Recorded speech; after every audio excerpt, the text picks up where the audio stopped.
Hello, everyone, and welcome to WNTT Entity Theatre's podcast, All Things Theater. Each month, we will explore with our featured guests some fascinating aspects of theater: writing, directing, acting, stage management. Well, all things related to theater. This is Roger Voigt, and I have the privilege of hosting this podcast series. We will premiere a new show for you to enjoy with your morning coffee on the first Sunday of each month. If you miss a Sunday, no problem. You can listen to any of the podcasts from the past year by going to EntityTheatre.com and clicking on Podcasts in the primary menu. You can also leave comments there, including your ideas about making the podcast better and what you'd like to hear about on a future podcast.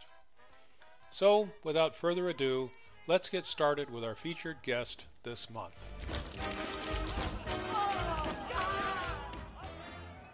Jodi Pfleghar has applied her education degree for more than 20 years to developing powerful tools which facilitate teaching and learning. Her passion for drama and the arts is reflected in her work editing screenplays, recording voiceovers for TV and film, and leading improv workshops and performances. Among her many roles in the Munich theater scene, she's currently the artistic and managing director of Munich's English improv comedy performance group, Bake This. One might say that Jodi has found improv to be one of the keys to a successful and happy life. Today, Jodi's going to explore the question, how can improv make me a better actor? So, welcome to the show, Jodi. Hello, Roger. Thank you so much. Perhaps the best place to begin is at the beginning. It seems like a very long journey from an education degree and developing study curriculums for Berlitz to becoming an improv actor.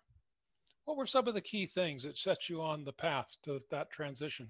You know, being an educator was pretty much putting me on stage from the beginning. You know, standing in front of a classroom, teaching English, you already are the person that everybody is watching. And a lot of it is performance and keeping your audience interested, because otherwise they're not going to learn. And I was realizing how much fun I was having in developing different, curriculums for teaching English and for teaching both children and adults. And so much of what I was doing was bringing in acting and allowing them to use the language and learn the language by putting themselves into roles. And I just got very lucky that I found an improv group in Munich, and that's what kind of turned me onto it. I'd wanted to do something with acting for forever. One could say you were sort of improving your presentation for your classes. I guess you could. I mean, there was definitely a lot of preparation involved, but then there is what we call as educators a teachable moment. And that teachable moment is when something happens that you don't have on the lesson plan, but you realize this is a moment we need to grasp, we need to take, and we need to go off on a tangent and deal with this, or it's lost. And so, yes, that's an absolute example of where I would use improv in teaching. Never sure where it's going to go, but it looks like it has promise, so explore it for a little bit. Exactly. A lot of people are not really sure exactly what improv means.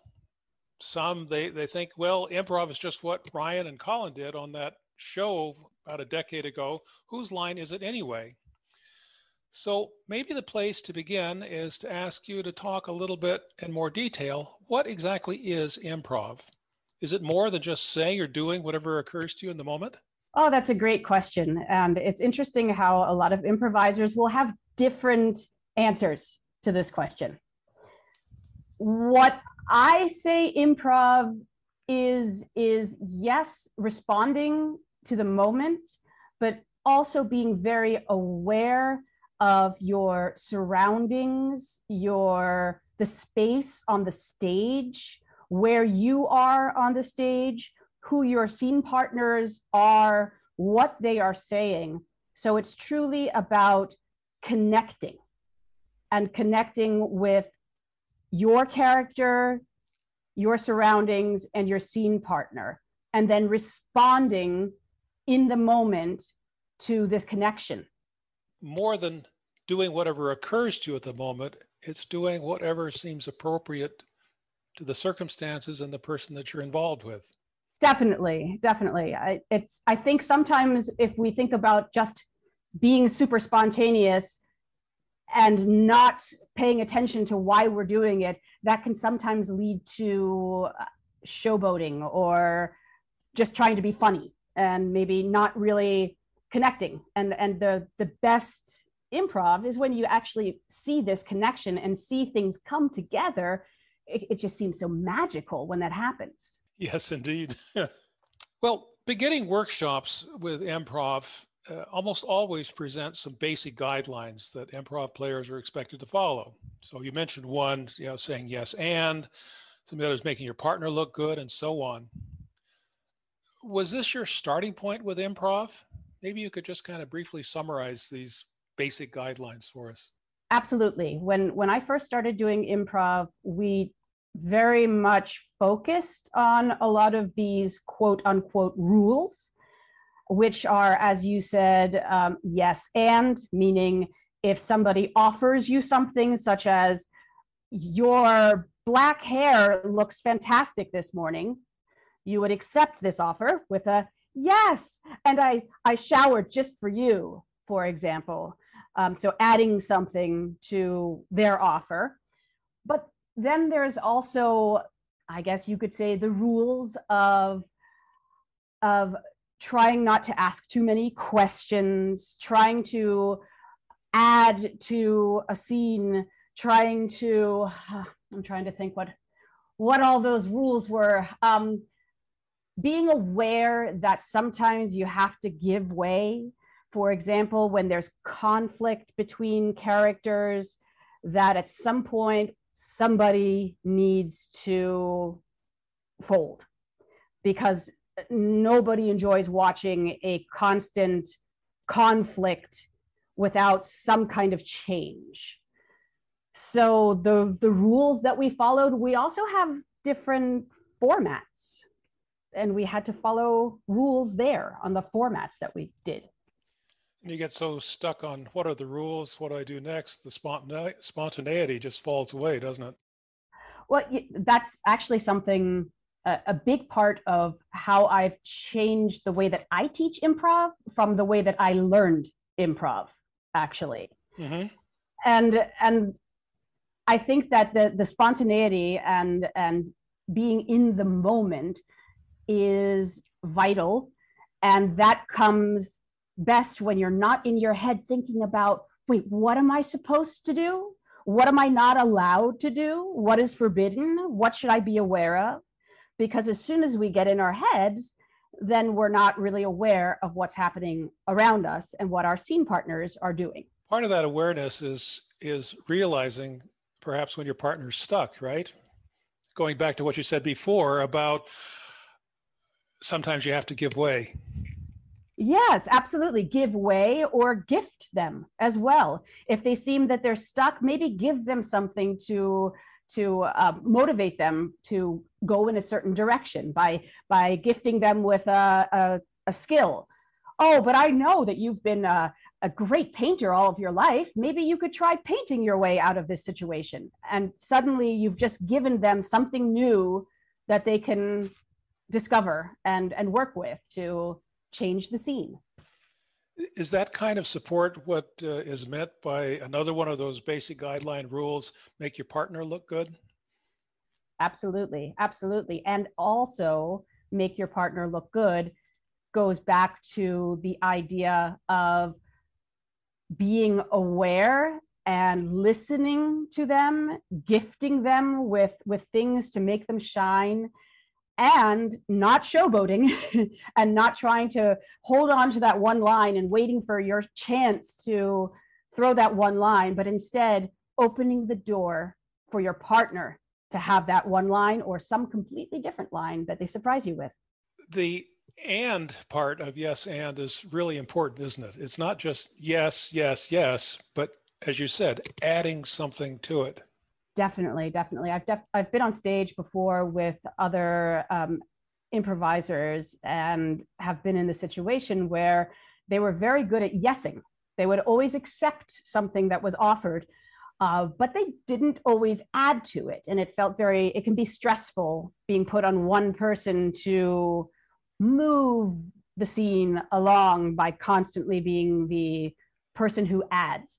Although sometimes it does take a little time, and we have to be patient also with our fellow actors, because sometimes they don't have that epiphany in that moment, and they're only able to just yes. And it's better to yes than to no. And yeah. Right.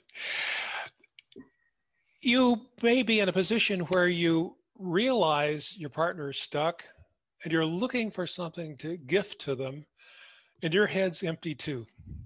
Mm-hmm. Mm-hmm. What do you do then?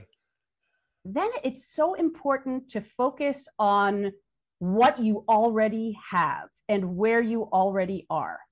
So go back to, who are you? What is your character? Why are you here? What makes this moment a special moment? Why are the audience watching you? What are they interested in? And as soon as you focus again on, why am I here? Who is this person that I'm with on stage? Then we are often able to use that to help move us forward by actually stating the obvious. And yeah, it's true. Stating what's there. Just, you seem confused, because we actually are. We're two actors on stage who have no idea what's going on. And when we actually state the obvious in a playful way, even though it's the truth of how we are as actors feeling and not necessarily our characters, it's showing to the audience. So our character is confused. And that's a great opportunity to discover, why are you so confused? Another door has opened suddenly. As you describe these things, I'm just reminded of watching younger children play. And it's kind of the same sort of thing, isn't it? It seems unconnected sometimes, what they're saying to one another, what they're doing, and yet they just have a great time. How is it that we seem to lose touch with that as we get older? Well, we do lose touch with it, but a lot of the reasons that we lose touch with it is because society has sort of mandated that we must lose touch in order to remain a normal adult, pretty much. And we learn all of these rules in society, which are teaching us to become successful adults. And for many, that means letting go of the spontaneous, say what you think, play, have fun, laugh if you feel like laughing, because these things can hurt you in your career or in your family life. So I think the idea of going back to that childness, that childish feeling, is key for improv, and getting into this zone of absolute freedom and absolute connection and fun. Fun is key. I expect that adolescence plays a big role in trying to hide and conform and so forth, doesn't it? Sure, of course. That's the main time when you become a teenager. That's when you really you rebel, but at the same time you conform. You find out who am I? What do I need? What do I like? Where do I fit in? And that's super important to figure out. And it's also an amazing opportunity to work with teenagers in improv, let me tell you. You've come a long ways now in your, if we could call it that, your improv career. You're now the creative director of a very successful improv performance group, Bake This. How have your ideas and good guidelines evolved over the years? You mentioned this a little bit before. Maybe you could give us a Improv Guidelines 2021 edition, maybe to improv on those original basic ones. Yes, I truly believe that improv is about discovery and not so much about creation. because creation comes from nothing and discovery comes from what's already there. And so the awareness of what is there is in so many ways more important than focusing on the yes and. Making your partner shine, that's a rule I stick to. And because it's not really a rule, it's not something that you get stuck in your head.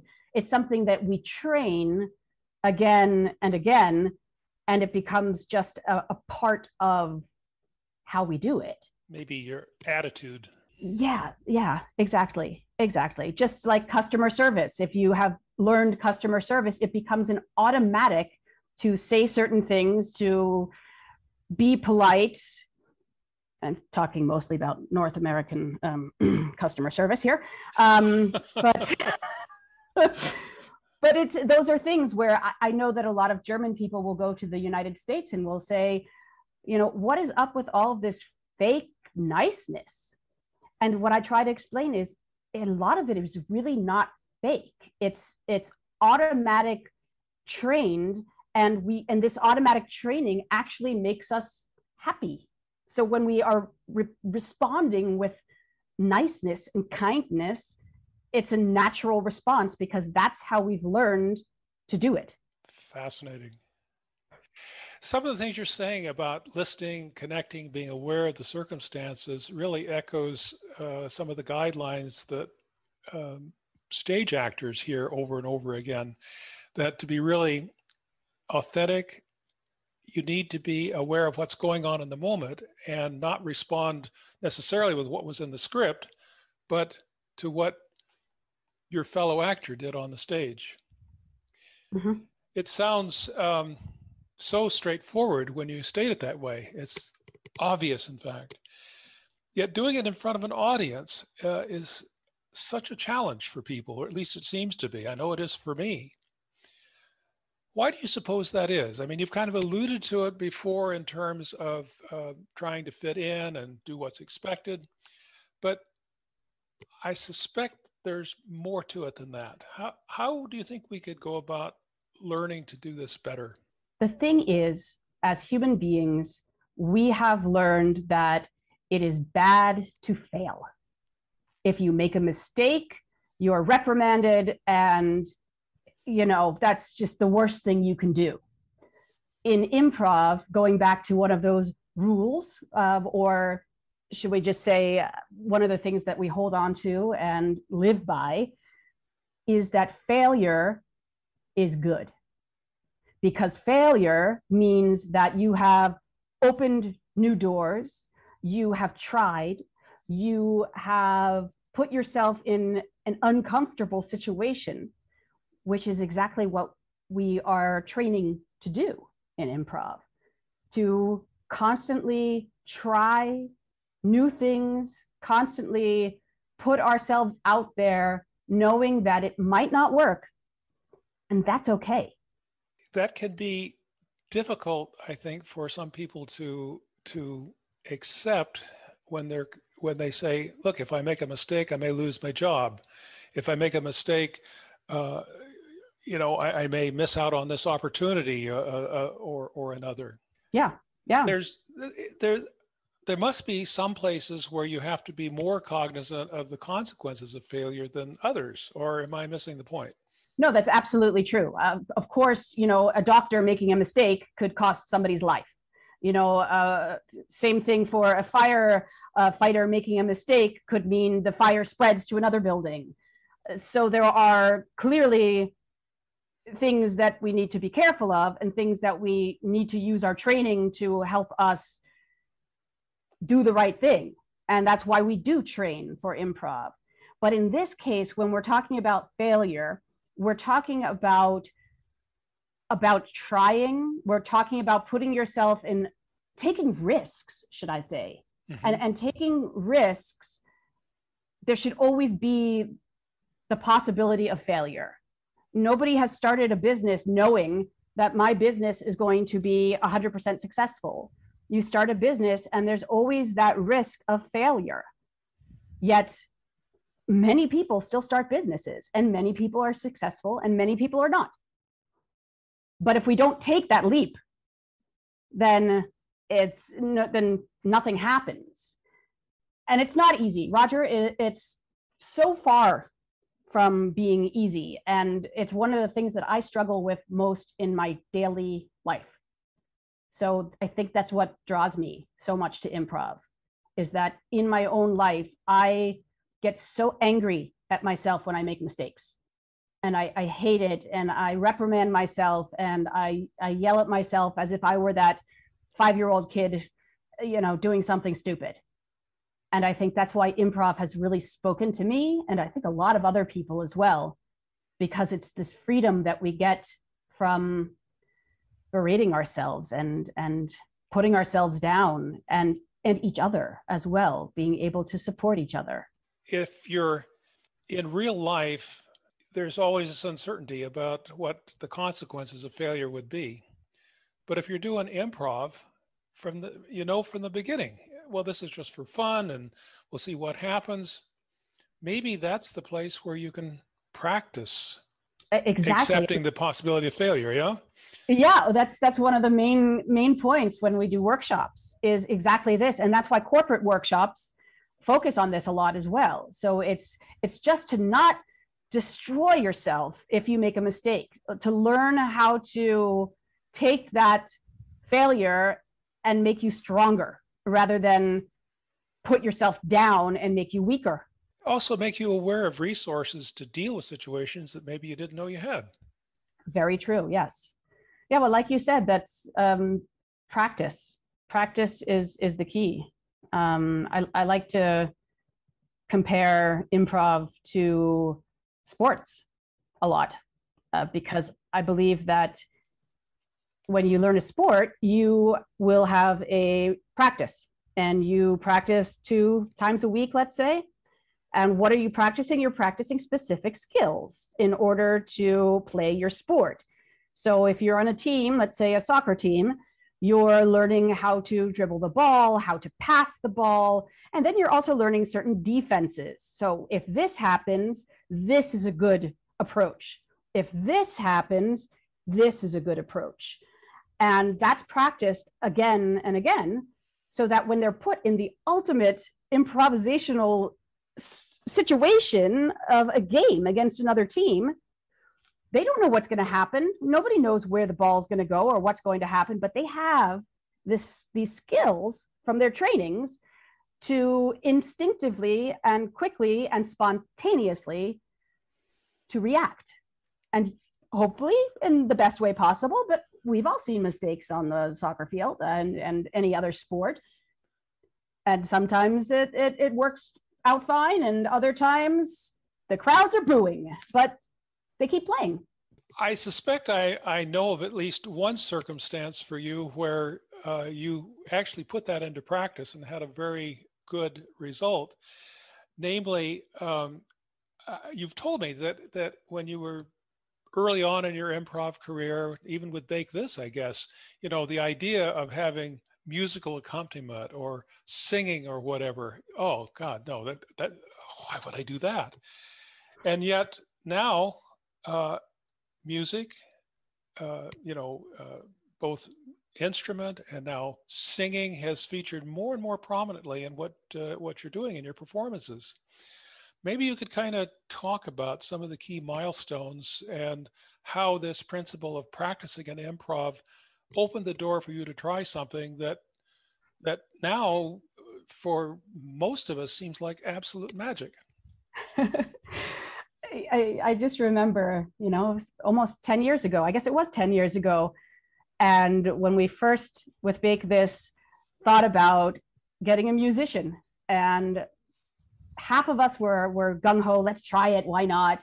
The other half said, no, I don't want to do that. I don't want to count on a musician. And we can't really sing well. And we tried it and we loved it.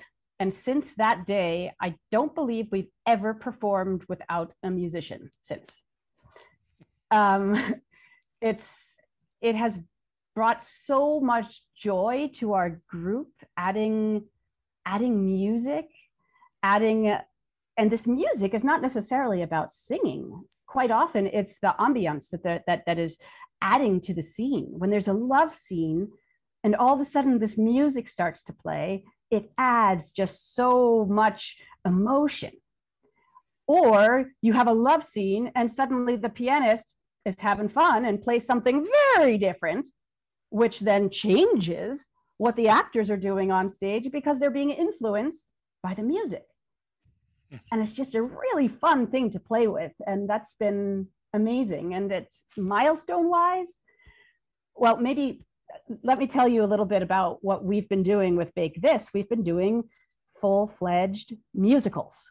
So where we will get information from the audience about what location we are in, for example, who the hero might be, maybe something that the hero is afraid of. And then we perform a 45-minute to an hour-long musical based on the information that we got from the audience, and all obviously based on it comes together from discovering from one another. And we sing, we dance, and we have a really great time. One thing that we're doing now is a new branch from Bake This, and we have a format with Emma Holmes and myself and some others who are getting on board as well, called Guilty as Song. And this is a format that takes place in a courtroom. And in this courtroom, we have a prosecutor and a person who is being charged with a crime. The audience decides what the crime is. It's usually something silly like stealing candy from a baby or something. And then the scene begins, and we sing, and I tried to prove, in my case, I was trying to prove that Emma's character was guilty of the crime. Maybe we could hear a little clip of when I think we were discovering in this scene that Emma was being charged with tipping a cow. And so we're trying to get to the point of how did she end up anywhere near a cow in the first place. And one of the things the audience decided that she loved to do, or her hobby, was calligraphy. So, so we sort of brought this idea together of cows and ink. And maybe you could play a little clip here of... All right, I'll do that. Awesome. You could do things differently. You could go and find other sources for making your ink besides beans. Like what, Mr. Beans?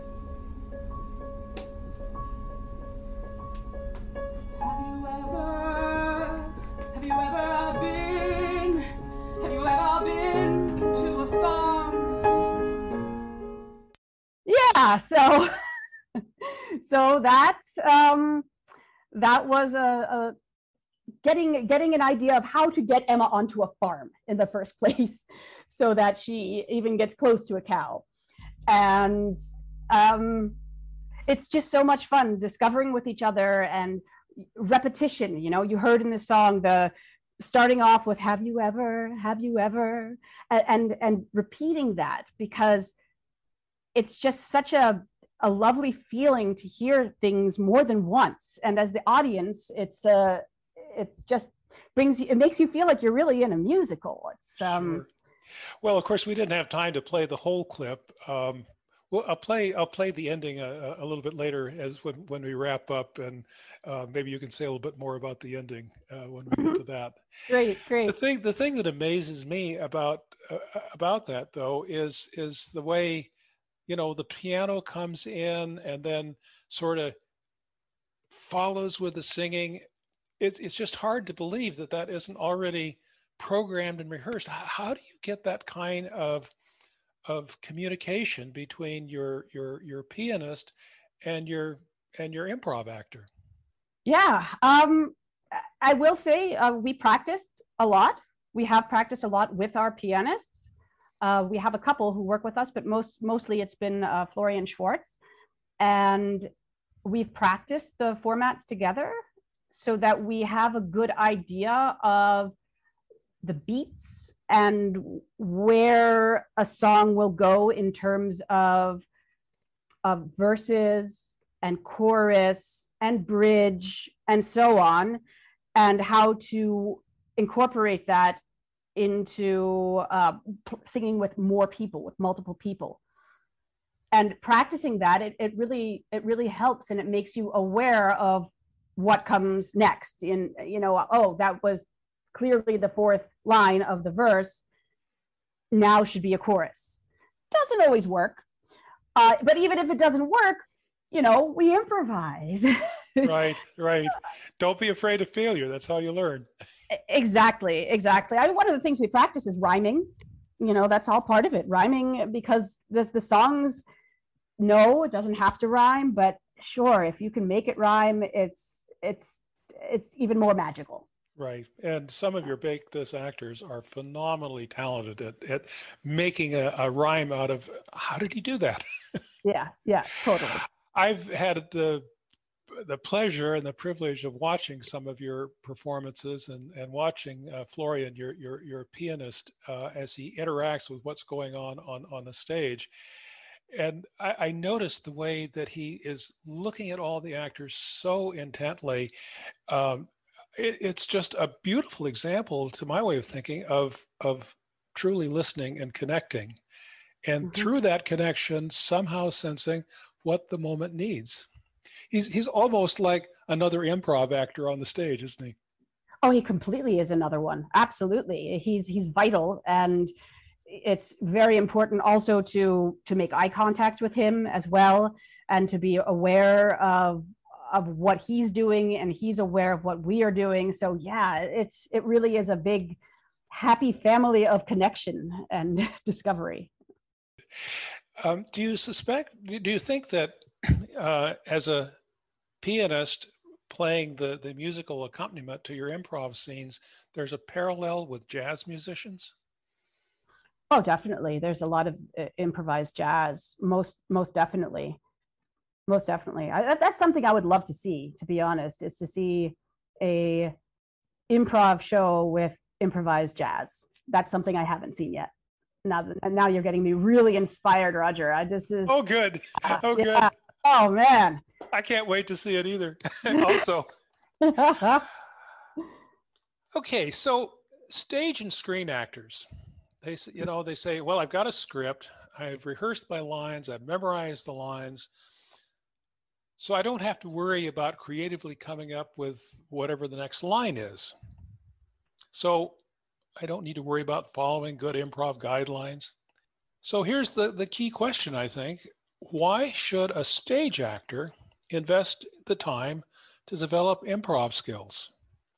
I would say that for stage actors, learning improv is extremely helpful in, for example, character development, for actually being able to figure out more about your own character and being able to figure out more of the background of your character and how your character developed to become who they are.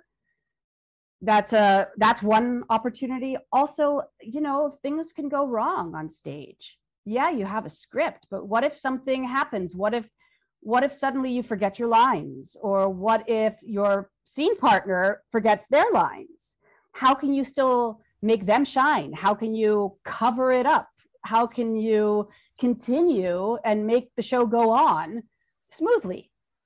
And these are all things that can be learned to make that happen. And I think it also can help take some fear away for stage actors. Once they've become comfortable and had an opportunity to practice improv, it can really help to take away some of the fear of, what if I mess up? Looking at it from the other direction, good stage actors usually have a very refined sense of story, nonverbal communication, the importance of timing, which seems almost like the complement of what you were saying before that was key to good improv. It would seem like there's an opportunity for a marriage of skills here, if you will, to produce a better improv result and a better stage actor. How can a stage actor use those skills that they've developed nonverbal communication, body language, timing. How can they use that in an improv sense when there is no agreed script, storyline, and resolution? The best improvisers that I have seen are also actors.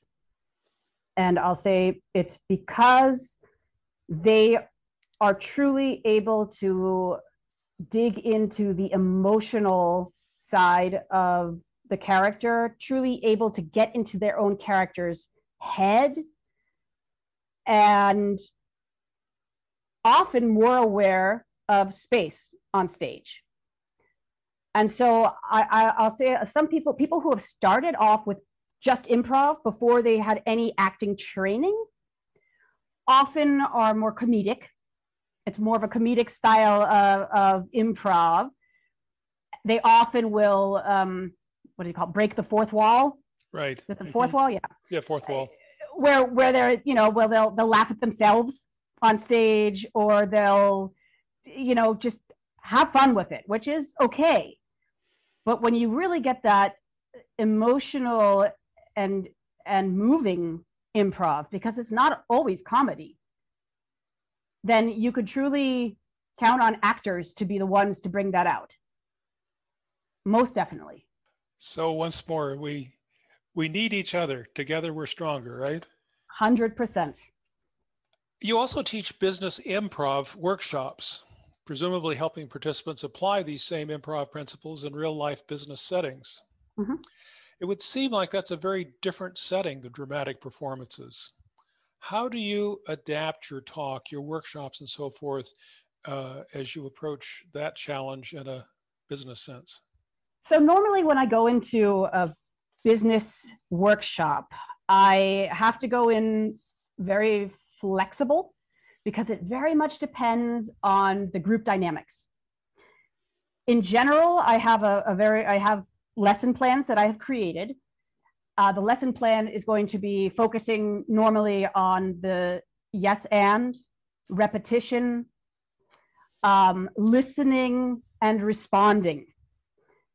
And there are definitely some times where we'll be doing a lot of pair exercises, opportunities to listen to each other, repeat something that the other person had said first before adding to the story that they're creating together, which is a huge thing in business, especially in any kind of customer service or in meetings, to truly listen to what is being said and to state what has been said to add to it before just throwing your own ideas on top.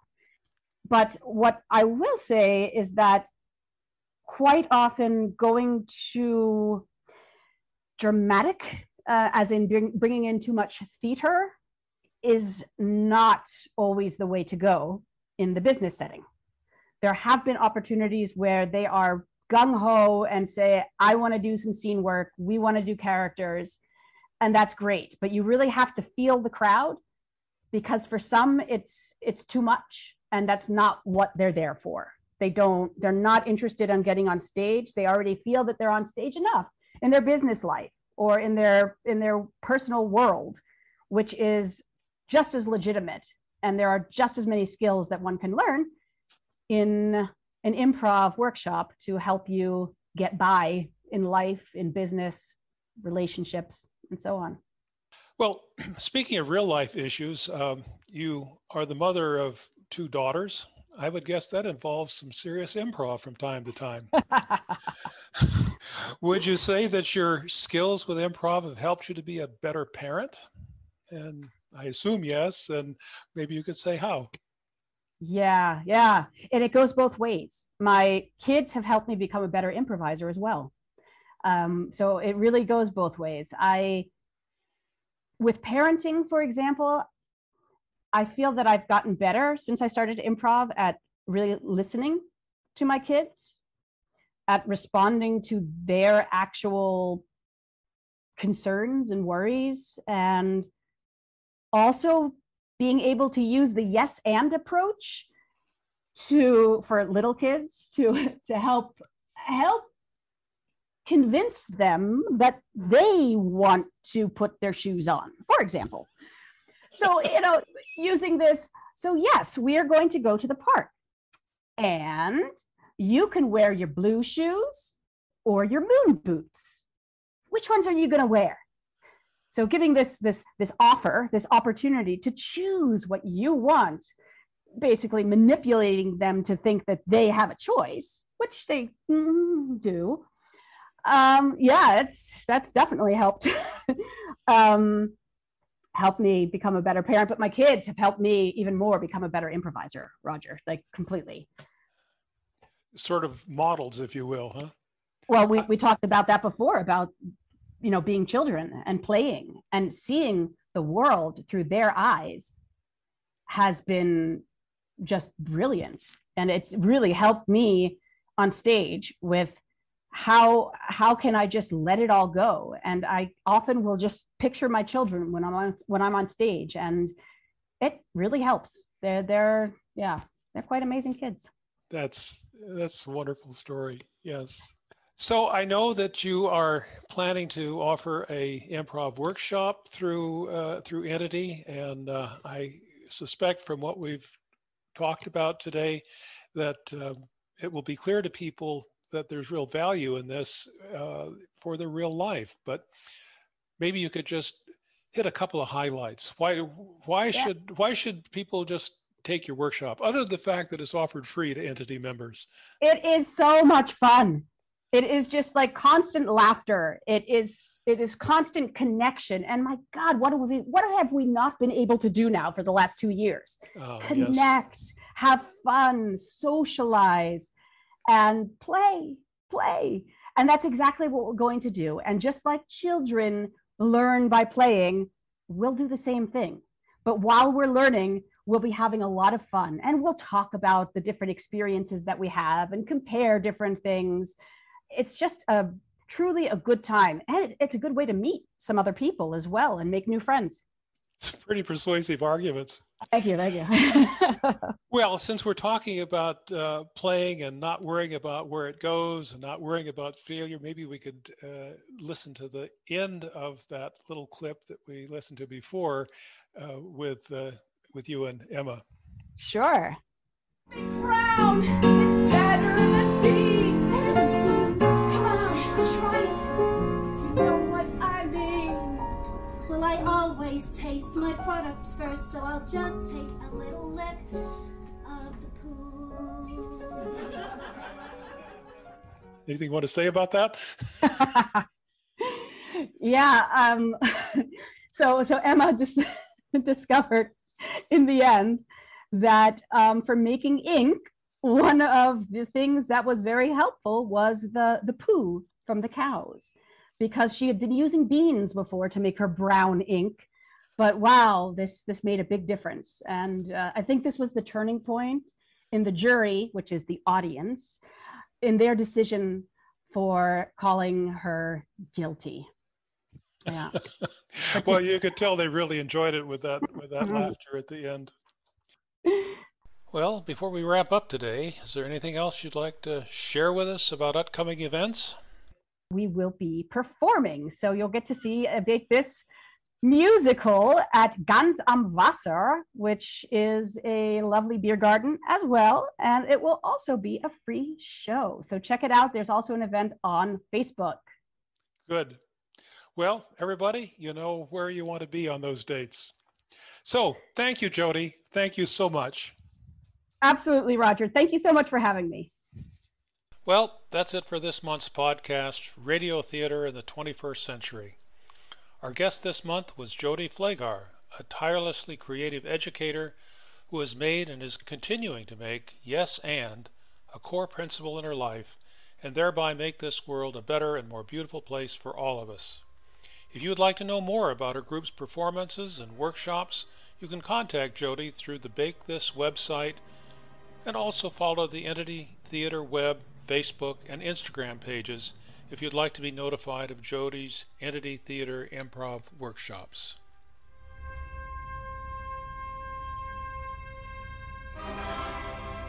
This has been a production of WNTT Entity Theatre. Remember to tune in again on the first Sunday of next month for a new episode of All Things Theatre. Tell your friends about this great program and let them know they can listen to past podcasts at any time. Oh yes, if you really like this podcast, we would very much appreciate any donation you'd like to make. Just click on the PayPal button you see below or on our webpage at EntityTheatre.com. We thank you in advance. So, this is your host, Roger Voigt, saying goodbye for now, and until next time, when we will again talk about all things theater.